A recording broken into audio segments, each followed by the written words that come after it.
गाय के गोबर से बने घरों में रहने पर परमाणु विकिरण का असर नहीं होता है। गौमूत्र पीने से गंभीर बीमारियां भी ठीक हो जाती हैं। जलवायु में गर्मी बढ़ने की एकमात्र वजह है गौ हत्या। ये सब सुनकर आपको लग रहा होगा कि ये बातें किसी धार्मिक आयोजन में कही गई होंगी जिसको मैं दोहरा रहा हूँ, या फिर गाय को लेकर सियासत करने वाले किसी दल के किसी सियासी नेता की टिप्पणी होगी। लेकिन आप गलत हैं। ये बात न किसी धार्मिक व्यक्ति ने कही है, न किसी दल के नेता ने कही है, न ही किसी गौ रक्षा समिति के सदस्य की तरफ से आया हुआ ये कोई बयान है। ये सब कहा गया है अदालत के भीतर, और अपने आदेश में अदालत में ये लिख दिया गया है। जी हाँ, गुजरात की अदालत में ये प्रवचन दिया गया है। बोलता हिंदुस्तान पर मैं हूँ आपके साथ फिर शाकिर अली बेग। संविधान सबको अपनी आस्था के मुताबिक जिंदगी जीने की इजाजत देता है।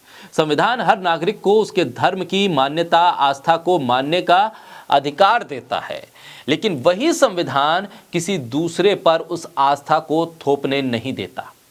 संविधान कहता है कि न्याय होगा, तथ्यों के आधार पर होगा, सजा मिलेगी, सबूतों के आधार पर मिलेगी, न कि जज, वकील या आरोपी की आस्था और धार्मिक मान्यताओं के आधार पर यह होगा।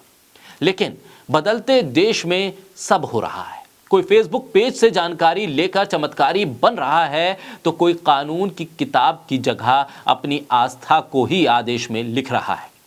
तापी जिला अदालत के प्रधान जिला न्यायाधीश समीर विनोद चंद्र व्यास ने कहा है और आदेश में लिखा है कि अगर गौ हत्या बंद कर दी जाए तो पृथ्वी की सभी समस्याएं हल हो जाएंगी। जज साहब अपने आदेश में यह भी लिखते हैं कि गाय के गोबर से बने घरों में रहने पर एटॉमिक रेडिएशन से प्रभावित लोग नहीं हो पाएंगे।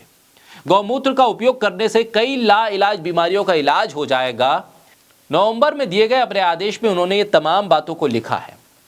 साथ ही लिखा है कि गाय केवल एक जानवर नहीं है, बल्कि एक माँ है। एक गाय 68 करोड़ पवित्र स्थानों और 33 करोड़ देवी देवताओं का जीवित ग्रह है। पूरे ब्रह्मांड पर एक गाय का दायित्व वर्णन से परे है।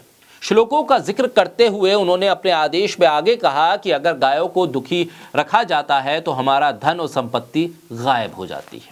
न्यायाधीश ने गौ हत्या को जलवायु परिवर्तन से भी जोड़ा और कहा कि आज जो समस्याएं हैं वो बढ़ती हैं चिड़चिड़ापन और गर्म स्वभाव की वजह से। इसकी वृद्धि का एकमात्र कारण है गौ हत्या।